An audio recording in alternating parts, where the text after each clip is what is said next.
मोक्षमार्गस्य नेतारं वेत्तारं कर्मभूभृतां ज्ञातारं विश्वतत्त्वानां वन्दे तद्गुणलब्धये। तत्वार्थ सूत्र जी ग्रंथ अध्याय 1 और पहले अध्याय के अंतर्गत अपनी मति शुद्ध ज्ञान की प्रत्यक्ष और परोक्षता के बारे में चर्चा भली प्रकार से हुई और मति ज्ञान के अन्य भी भेद प्रभेद, उनके अन्य नामांतर नाम है ना। अब बात 14वें सूत्र में भी अपन ने बात शुरू की थी। 14वां सूत्र चल रहा था, है ना।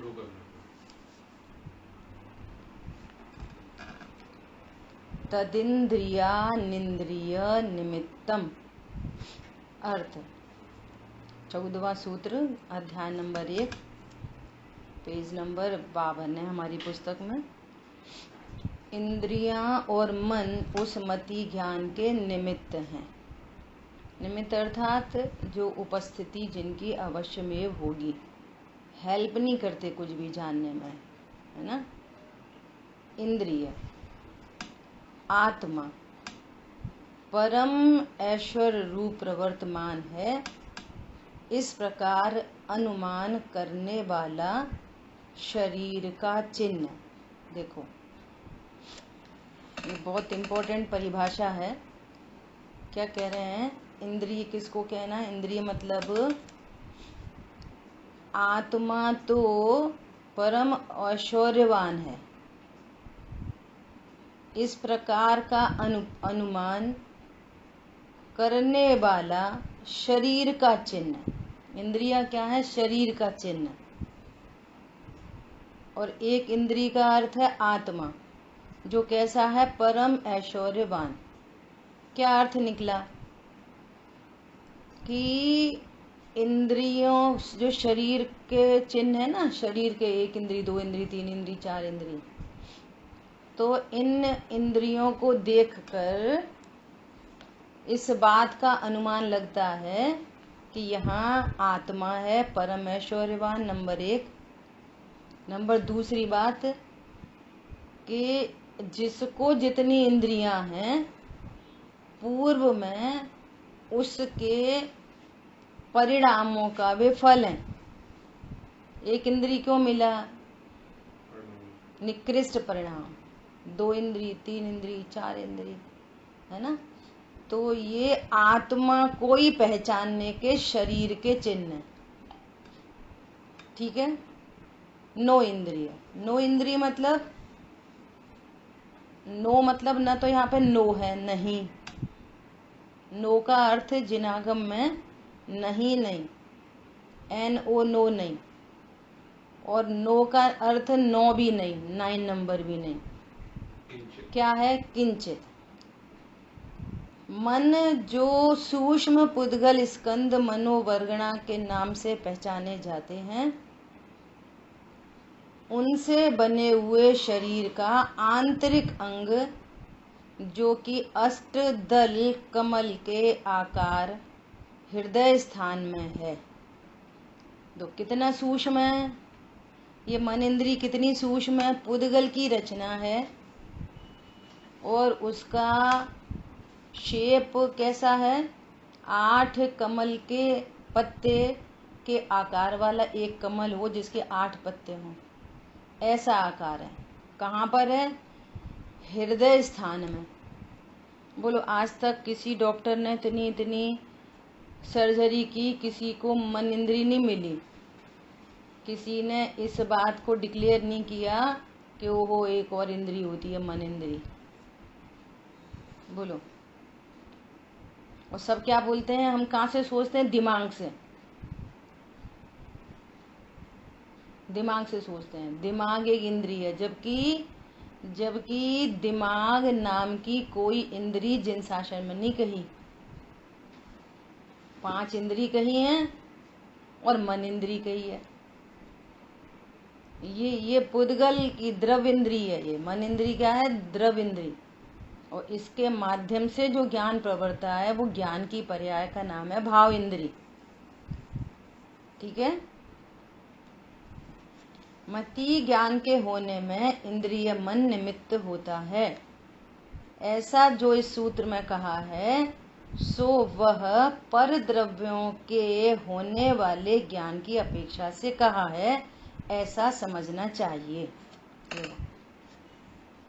जब पर किसी पर द्रव्य का ज्ञान होता है तो पर द्रव्य के ज्ञान में इंद्रिय और मन निमित्त होती हैं। बहिर्लक्षी उपयोग में इंद्रिय और मन निमित्त होता, वो भी किसको? छदमस्त दशा तक।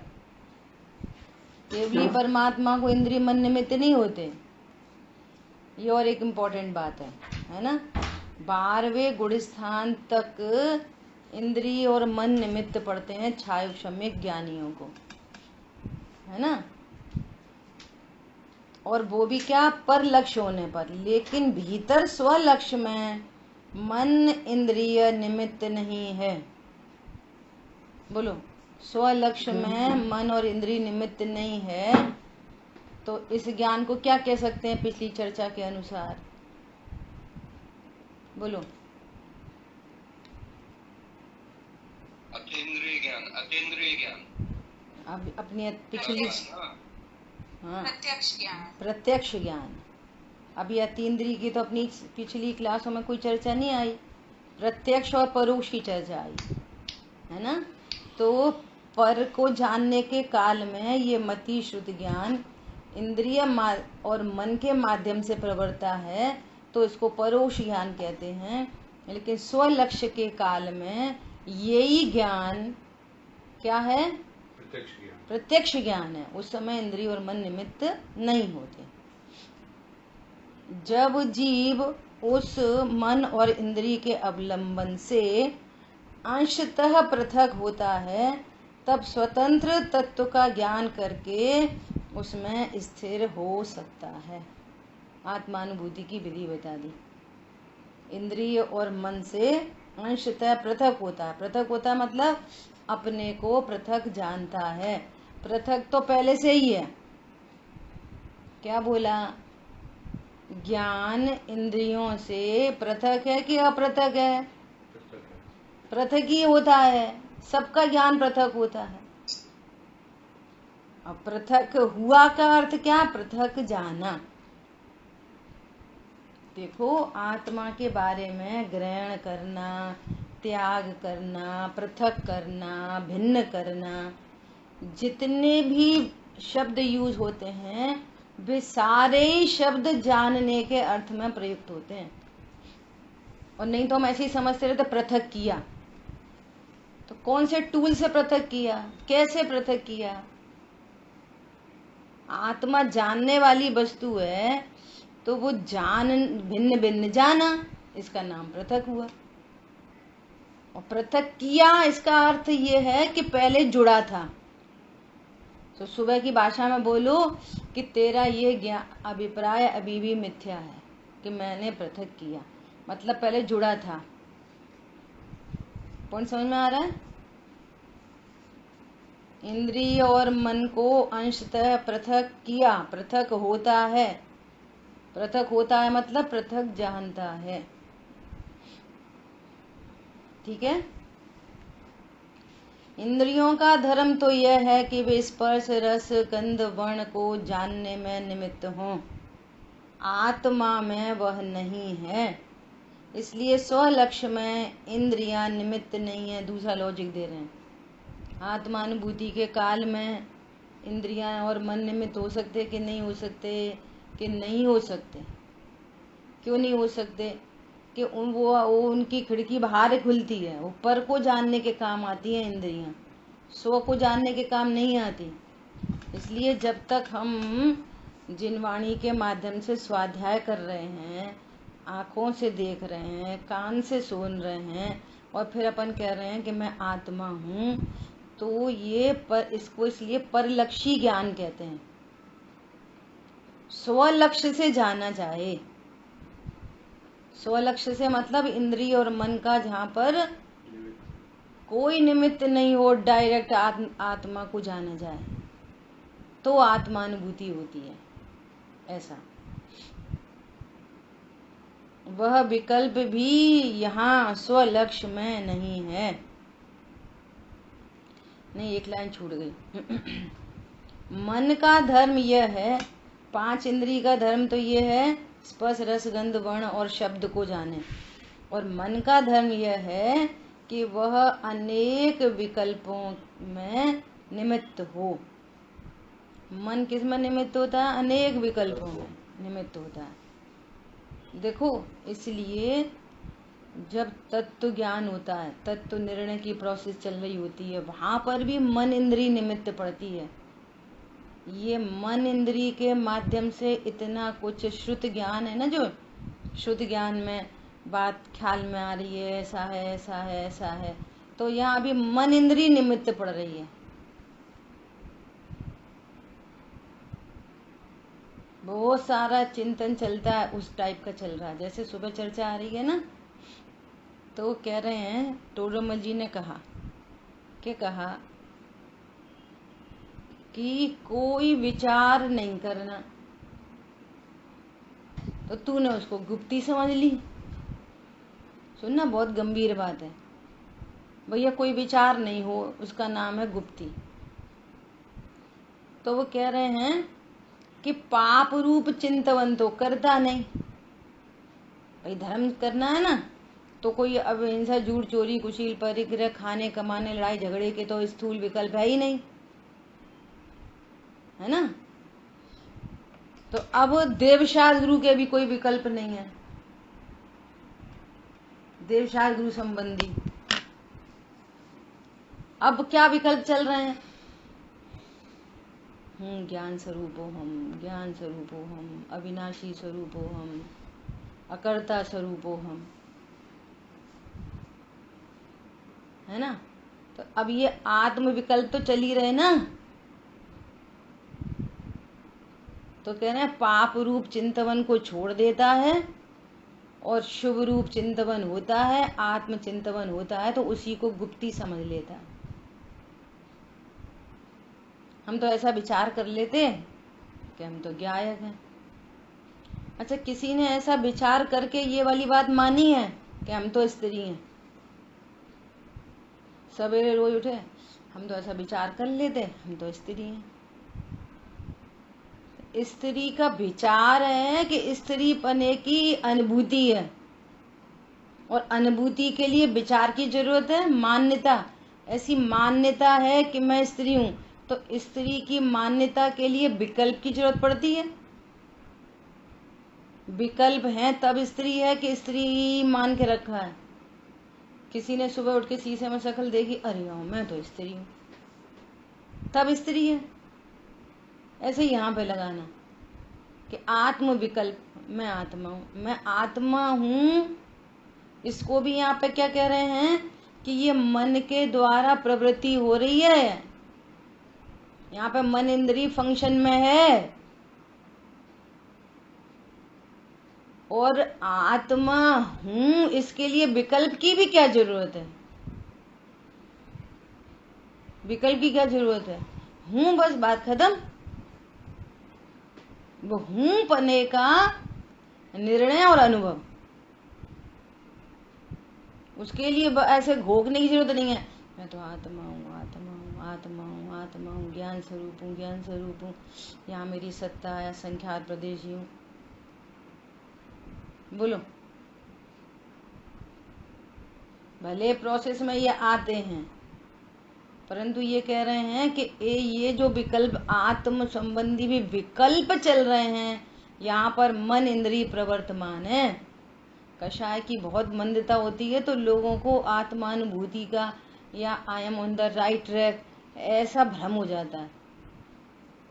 यहाँ कह रहे हैं जो स्त्री है उसको विकल्प की क्या जरूरत है, ऐसे जो आत्मा है उसको विकल्प की। अब यहाँ पे तो अपने स्व संवेदन में मैं यहाँ जीव हूँ, बस हूँ, अपनी सत्ता का भान हो गया।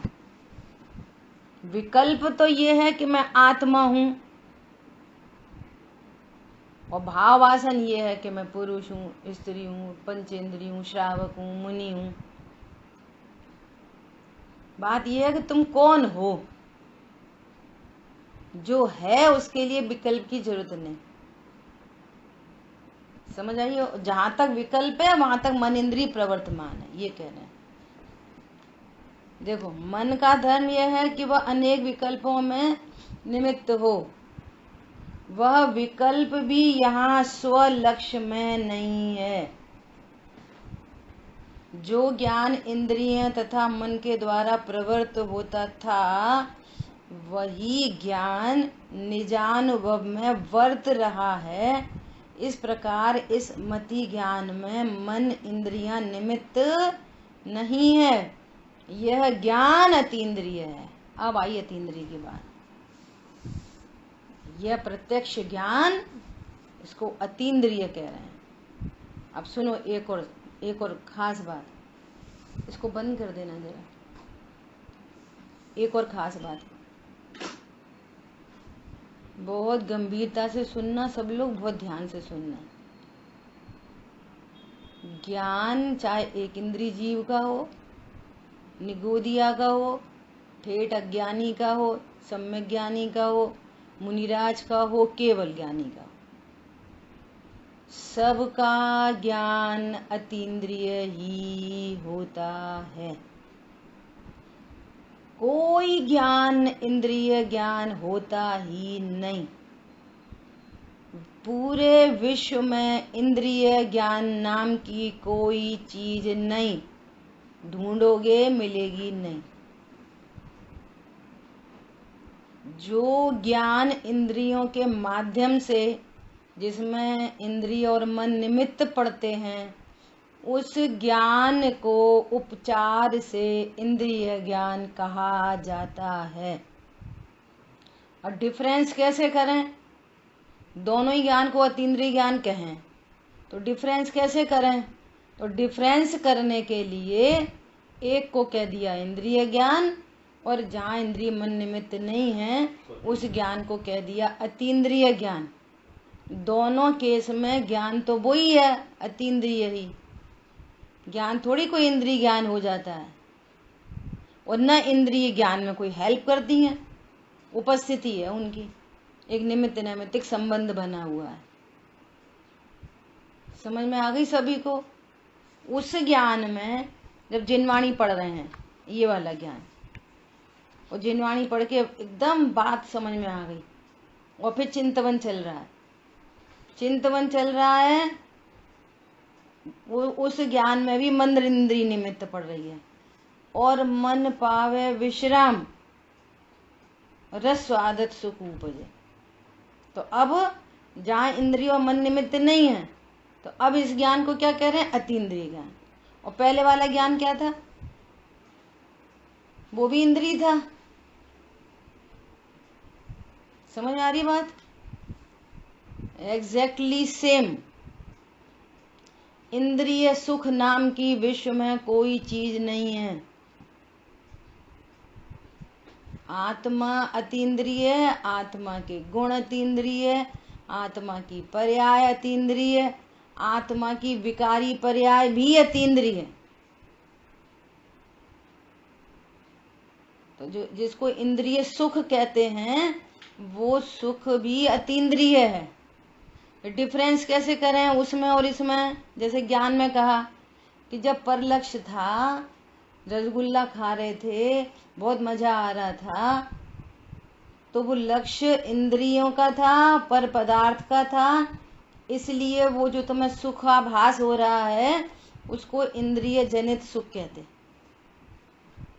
लेकिन वो विकारी पर्याय भी तो आत्मा की है, वो न तो इंद्रिय में से आई है और न रसगुल्ला में से आई है।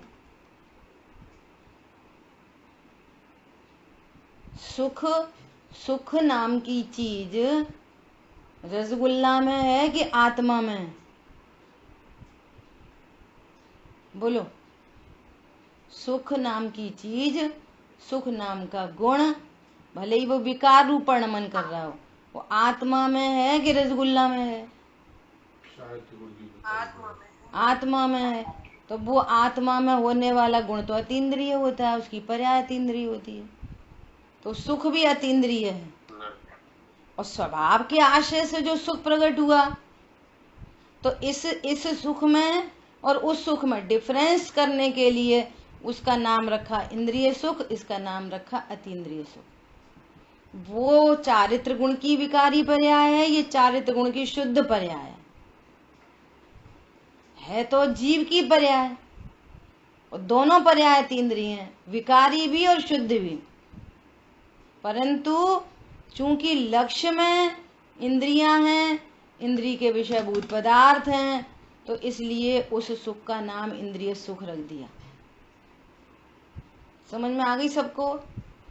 इंद्रिय ज्ञान और इंद्रिय सुख नाम की विश्व में कोई चीज नहीं होती, उपचरित कथन है ये सारे। जैसे कोई जीव संगी पंचेंद्रिय नहीं होता, ऐसे ही कोई इंद्रिय ज्ञान इंद्रिय सुख नहीं होता। जैसे संयोग की अपेक्षा से एक इंद्रिय दो इंद्रिय पंचेंद्रिय कहते हैं जीव को, ऐसे ही पर लक्ष्य की अपेक्षा से ज्ञान को इंद्रिय ज्ञान और चारित्र की पर्याय को इंद्रिय सुख कहते हैं। और स्वलक्ष्य हुआ तो अतीन्द्रिय ज्ञान अतीन्द्रिय सुख। समझ में आ गई बात? अरे बोलो।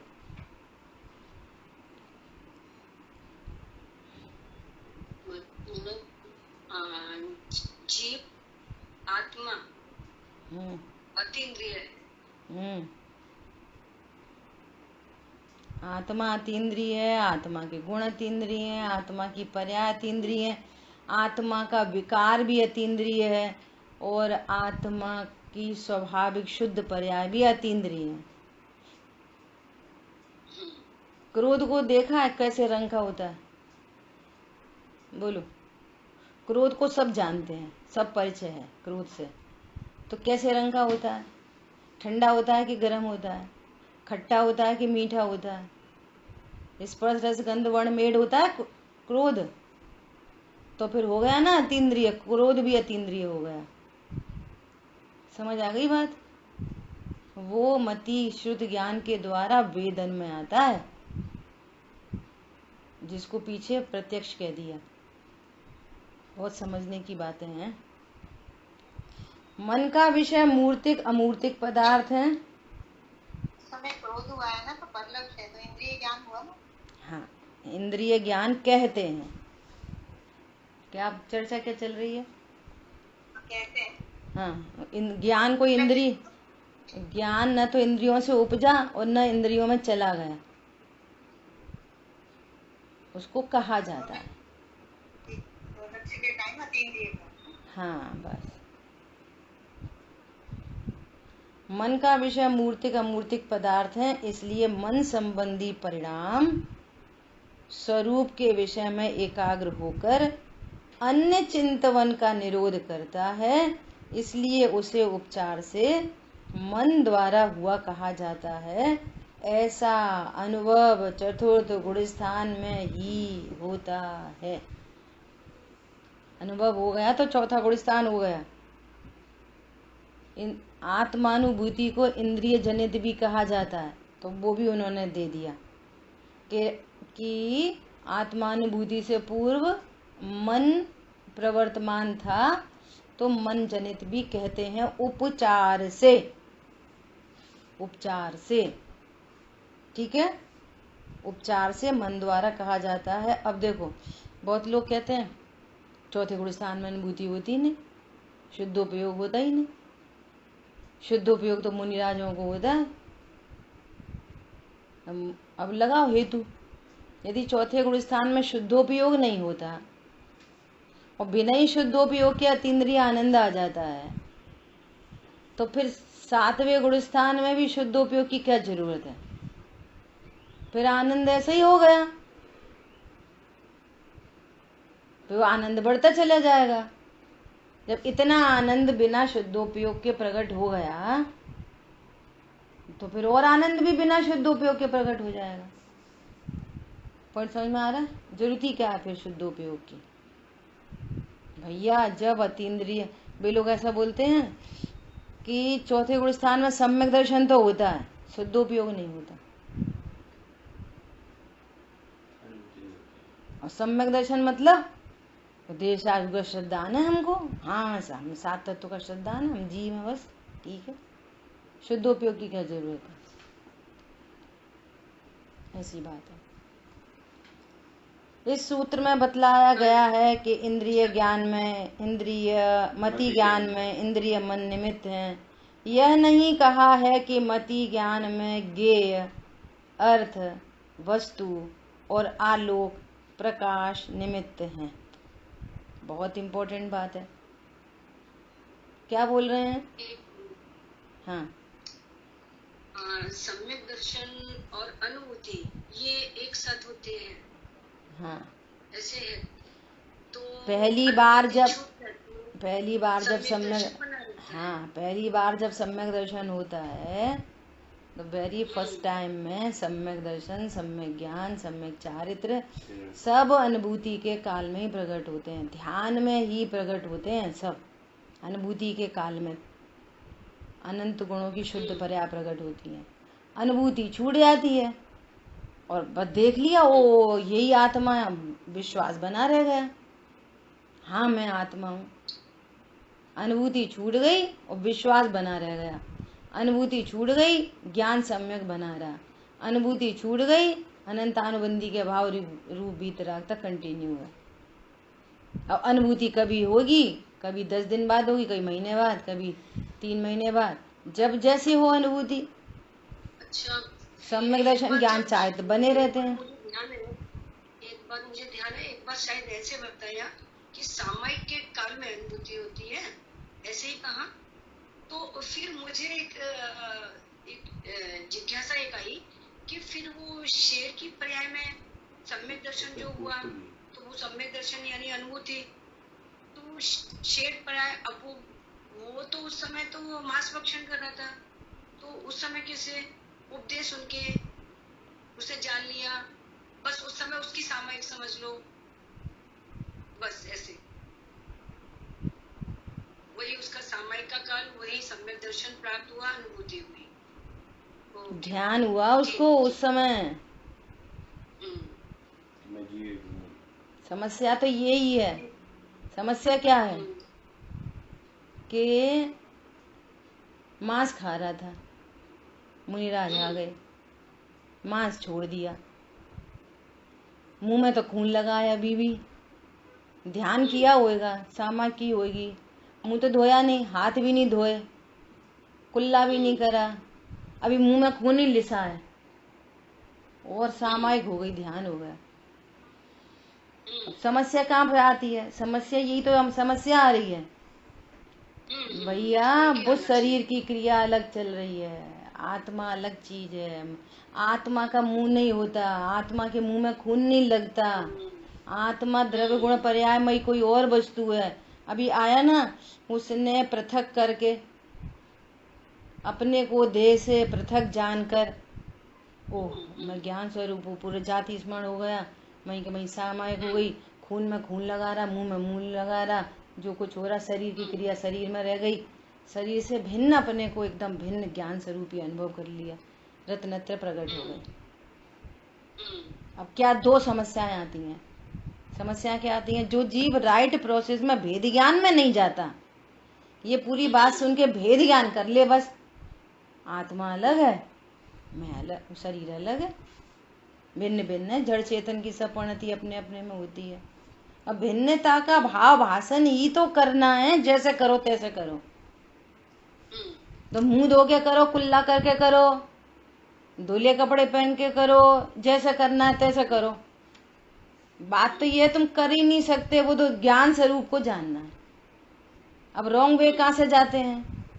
अच्छा, तो अब वो जो त्रियंज की बात करी सो तुम अपने मनुष्य पर्याय में लगाओ, फिर वहां पर चरणांग योग घटित करो। तो ऐसे अपन अगर अपन सामाय करने बैठे तो बिना कुल्ला करे बैठ जाए, तो तुम त्रियंज हो तो बैठ जाओ, अब उनसे ये बोलो तुम त्रियंश है तो बेटा, तो फिर वो पक्का करेगा। अच्छा तो मनुष्य तो है ही ना हम, तो हमें मनुष्योचित तो काम करना ही चाहिए। यहाँ पे बात ये सिखाई जा रही है कि तुम आत्मा हो, तो वो उस पॉइंट पे नहीं जाता, तो इधर बहुत झंझट है। अब कभी ऐसे समझाया जाएगा, कभी वैसे समझाया जाएगा, वैसे समझाया जाएगा। भैया तुझे जैसे समझना है तैसे समझ ले, आत्मा समझ ले कुल मिला के। समझ आ गई बात? इसका मतलब ये हुआ कि जीव की योग्यता जब पक जाती है तो उसका ये जो अभ्यास अभी चल रहा है, ये अभ्यास काम आता है। तो एक काल आएगा कि जब जीव की योग्यता पक जाती है, वहां से पर्याय में योग्यता पकी, ऐसा निमित्त मिला, तो वो खाने पीने वाला मैं हूँ नहीं, मैं जीव हूँ। हम यहाँ दिन भर सुनते हैं, सामायिक को बैठते हैं, फिर भी ध्यान बाहरी हो जाता है। तो वो ये जो मैं ज्ञान वाला हूँ, ये वाली चीज हाईलाइट करके और धीरे धीरे ये अभ्यास करना है। जी अभी अभ्यास नहीं करना, अभी तो निर्णय करना है। निर्णय होने के बाद अभ्यास होता है। क्या बोला? अभ्यास नहीं करना, अभी तो डिसीजन करो बिल्कुल आंख कान खोल के। आंख बंद करके नहीं बैठो अभी। क्या बोला?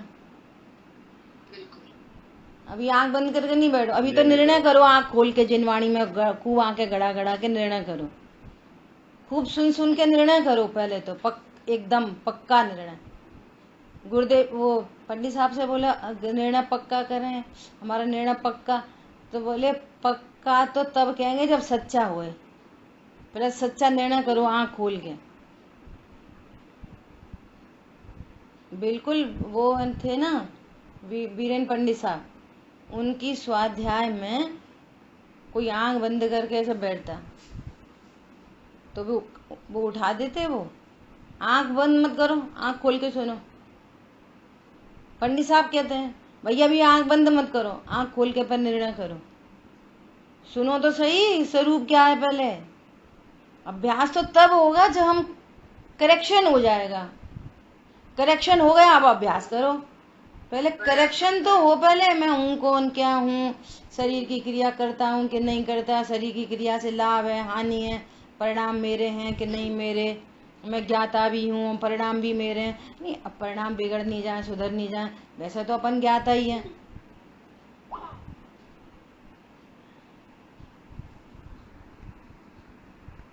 ठीक है आगे बढ़े। तो अभी क्या कह रहे हैं, इस सूत्र में यह बतलाया गया है कि मति ज्ञान में इंद्रिय मन निमित्त हैं। यह नहीं कहा कि मति ज्ञान में ज्ञेय अर्थ वस्तु या प्रकाश निमित्त है, क्योंकि अर्थ और आलोक मति ज्ञान में निमित्त नहीं है। वस्तु और प्रकाश आलोक में निमित्त नहीं है, उन्हें निमित्त मानना भूल है। यह विषय विशेष समझने योग्य है, इसके लिए प्रमेय Ratnamala Hindi so and so का यहाँ संक्षेप दे रहे हैं। क्या प्रश्न समझ में आ गया? कौन बताएगा प्रश्न क्या है, तब समाधान पढ़ेंगे। ये और प्रकाश प्रश्न ये है कि मति ज्ञान के लिए निमित्त नहीं है प्रकाश के, मतलब हाँ। दिखाई लाइट होगा तब दिखाई देगा, वस्तु हाँ। तब दिखाई देगा, ये है। बोलो कैसी बात है। हम क्या कह रहे हैं कि हम आँख से तो देखते हैं, कान से तो सुनते हैं, लेकिन तब सुनते हैं कान से जब शब्द होंगे तब तो सुनेंगे। शब्द ही नहीं है, सुन कैसे लिया? तो हमको शब्दों से सुनने का ज्ञान होता। सामने मोबाइल है तभी तो देख रहे, इंद्री के नेत्र इंद्री के माध्यम से ज्ञान हो रहा। बोलो तभी तो देख पा रहे हैं। और अभी अंधेरा कर दो यहाँ पे तो मोबाइल दिखेगा, प्रकाश भी निमित्त है और ज्ञेय पदार्थ भी निमित्त है। प्रश्न देखो कैसा, इंद्रिय मन तो निमित्त है ही, पूजा की लाइन कौन बताएगा? आलोक ज्ञान का कारण है, ज्ञेयों से ज्ञान उपजता है।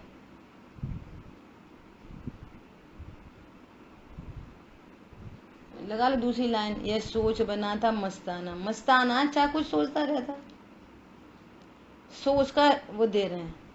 प्रश्न, साम व्यवहारिक मति ज्ञान का निमित्त कारण इंद्रियों को कहा है, उसी प्रकार ज्ञेय पदार्थ और प्रकाश को भी निमित्त कारण क्यों नहीं कहा?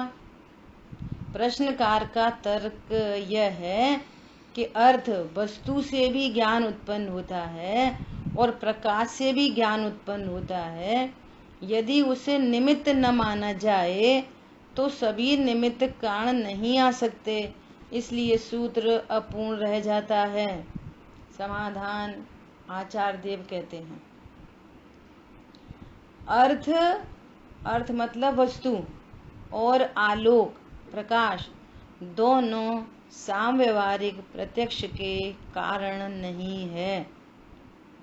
देखो, साम व्यवहार हमने स्पष्ट अपनी आंखों से देखा, अब तक तो ये बात आई थी ना, हमने उस वस्तु को अपनी आंखों से देखा, वस्तु को देखा। साम व्यवहारिक प्रत्यक्ष कह रहे हैं, किंतु वे केवल परिच्छेद्य ज्ञेय हैं। जैसे अंधकार ज्ञेय है, वैसे ही वे भी ज्ञेय हैं। अंधकार अपने आप में स्वयं ज्ञेय है। एक ज्ञेय दूसरे ज्ञेय को उत्पन्न करता है क्या? समझो, एक ज्ञेय तो ये है और एक ज्ञेय ये है, समझो दो ज्ञेय हैं, एक ये ज्ञेय ये ज्ञेय, तो ये वाला ज्ञेय इस वाले ज्ञेय को उत्पन्न करेगा। बोलो, तर्क समझ में आ रहा है? ये जैन धर्म है, ये धर्म करने की विधि है, ये शांति की विधि है। ये ऐसे धर्म प्रकट होगा संवर निजरा परिणति में। ये तो पढ़ाई है, इससे क्या है? कचू से भी समझो, अंधेरे से ज्ञान होता है कि उजाले से होता है, कुछ भी समझते रहो, क्या फर्क पड़ रहा है उससे? इतनी पंडिताई से अपन को क्या करना? अपन तो आत्मा है बस, बड़ी अच्छी आत्मा हो तुम। समझ आई बात? अरे ये पूरी बातों को समझते हुए ज्ञान में मोह का अभाव होता है, मिथ्या टूटता है, गलता है और सम्यक की तैयारी होती है। क्या बोल रहे हैं? इसी न्याय को बतलाने के लिए तत्पश्चात 7वां सूत्र दिया है, जिसमें कहा गया है कि ऐसा कोई नियम नहीं है कि जब अर्थ और आलोक हो तब ज्ञान उत्पन्न होता ही है। दोनों साइड से लगा लो, वस्तु भी है और प्रकाश भी है, तो मैं ज्ञान ही नहीं हो रहा। शब्द भी है और अभी प्रकाश भी है, तो मैं ज्ञान ही नहीं हो रहा। बता रहे कुछ, समझ में आ रही कुछ? तो यदि प्रकाश से ज्ञान होता और शब्दों से ज्ञान होता तो 100 के 100 बच्चों को ज्ञान हो जाता। क्लासरूम में प्रकाश भी था और क्लासरूम में शब्द भी थे, टीचर पढ़ा रही थी। ऐसी आंख देख लो, उसे वस्तु आंखों से दिख रही थी, वस्तु थी और दिख नहीं रही थी, प्रकाश भी था और वस्तु थी, दिख नहीं रही थी। तो प्रकाश और वस्तु से ज्ञान हो तो फिर हर समय होना चाहिए। ओपोजिट करो कि वस्तु भी नहीं हो और प्रकाश भी नहीं हो, एकदम डार्क हो, अंधेरा, और वस्तु दिखती है एकदम क्लियर। बोले दिखती कि नहीं दिखती? आप तो अंधेरा है एकदम, रात के बज रहे हैं 12, सारी लाइटें बंद हैं, दिखती है ज्ञान से। बोलो, सारी लाइटें बंद हैं और वस्तु भी नहीं है, और कल क्या खाया था सो थाली दिख रही। दादा एक सुनाते हैं कि एक पुरुष को काली अंधेरी अमावस्या की रात में 7 कमरों के भीतर सारी लाइटें बंद करके, एक कमरे की भी लाइट नहीं खुली थी, आंख पर काली पट्टी बांध के उसको चेयर पे बिठा दिया कि तुझे अब कुछ का ज्ञान नहीं होगा, न यहाँ पे कोई वस्तु है और न यहाँ पे प्रकाश है। तो उसको ज्ञान हो रहा था कि नहीं हो रहा था, हो सकता कि नहीं हो सकता। तो वो कह रहा कि तुमने मुझे अंधेरी रात में अंधेरे 7 कमरों के भीतर अंधेरा करके आंख पे पट्टी बांध दी, मुझे मेरी चंद्रमुखी का चेहरा एकदम क्लियर दिख रहा था। कैसे दिख रहा था? मन इंद्री के निमित्त से। समझ में आ रही है बात? इसलिए यहाँ पर वस्तु को और प्रकाश को ज्ञान का निमित्त नहीं कहा। अंधेरे में बारात के 12 बजे लेटा है और उसने पूरी डिजाइन बना दी, उसको पूरा घर दिख रहा है। ये 3 BHK घर, ऐसे लेट हो सकता है, ऐसे बाथरूम हो सकता है, ऐसे ऐसे होता है, ऐसे। न घर है न कुछ है और न प्रकाश है, अंधेरा है, सब दिख रहा है एकदम क्लियर। कौन निमित्त है? बोलो। मन इंद्री निमित्त है। इसलिए इंद्री और मन को निमित्त कहा गया, वस्तुओं को निमित्त नहीं कहा गया, प्रकाश को निमित्त नहीं कहा गया। लॉजिक देखो, ये जैन शासन है। अपन बोलेंगे अच्छा बिना लाइट के जानने में आ जाएगा। दोनों तरफ लाइट जला रहे हैं, तुम सब जान जाओगे।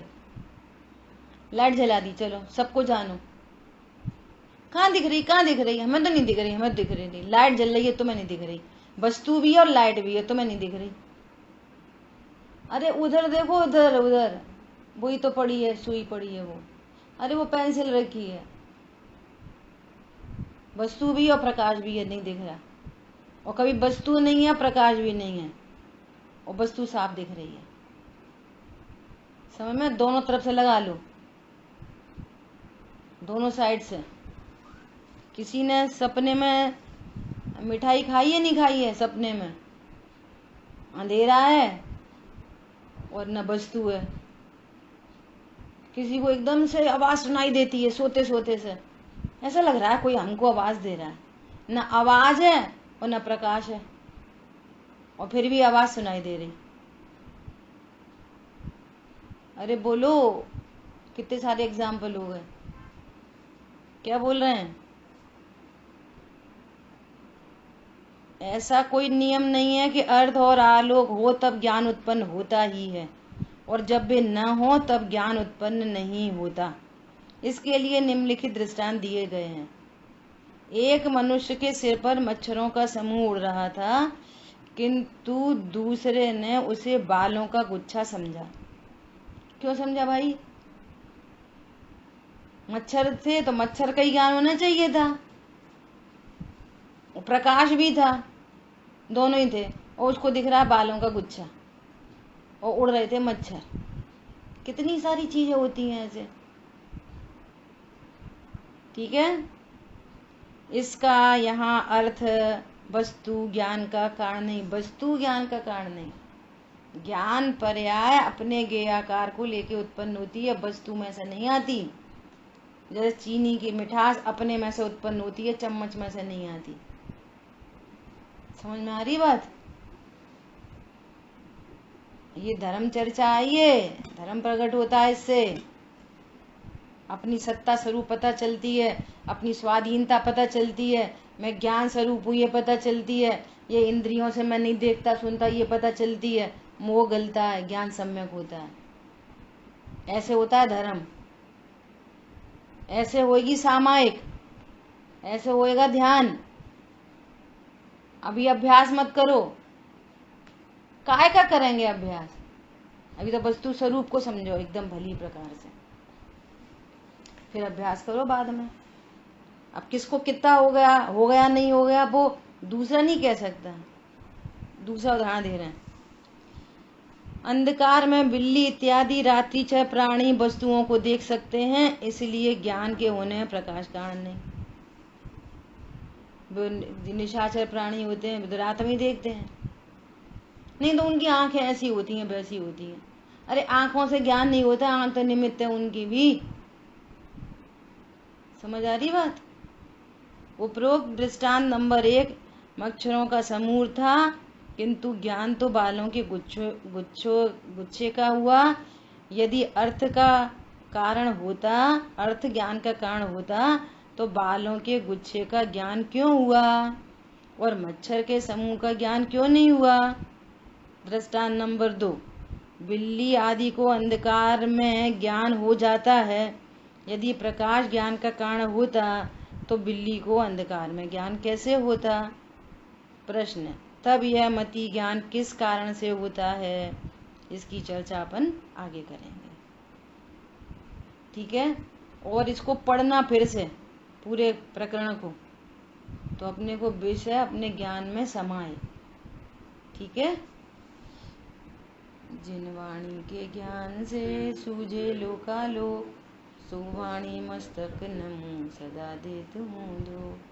देखो अभी लास्ट में बोलते बोलते फिर क्या क्या बोला, क्या क्या विकल्प में आए। देखो उपदेश किधर से दिए जाते हैं? उपदेश हमेशा निमित्त की ओर से दिए जाते हैं। बात ये चल रही है कि वस्तु से ज्ञान नहीं होता, और उपदेश क्या दिया जा रहा है? वापस पढ़ना, अच्छे से पढ़ना। तो उपदेश क्या दिया गया? वस्तु का ही। अब सुनना, अब काम किधर से बनेगा? इधर से। जिसकी योग्यता होगी उसके ज्ञान में पक्का निर्णय होने का, ऑटोमेटिक उसकी ये जिनवाणी, वही जिनवाणी खोलेगा जिसकी योग्यता होगी। बात चलेगी इधर से और उपदेश दिया जाएगा उधर से। और जिनको योग्यता ही नहीं होगी, बे उपदेश, लाख उपदेश देने पर भी जिनवाणी नहीं खोलेंगे। ऐसा निमित्त नैमित्तिक संबंध है, घनिष्ठ। योग्यता पक रही होगी तो जिनवाणी खुलेगी, निमित्त उपस्थित हो जाएगा। बात ज्ञान से है और उपदेश इधर से है। भैया जिनवाणी पढ़ना, पक्का करना विषय। तो कोई बोले अभियाल तो आप कह रहे थे कि वस्तु से ज्ञान नहीं होता। हाँ, वस्तु से ज्ञान नहीं होता, तो मैं जब ज्ञान होगा तो ये निमित्त बनेगी। समझ आ रही बात? ऐसा अद्भुत मार्ग है। जय जिनेन्द्र सभी को। जय जिनेन्द्र।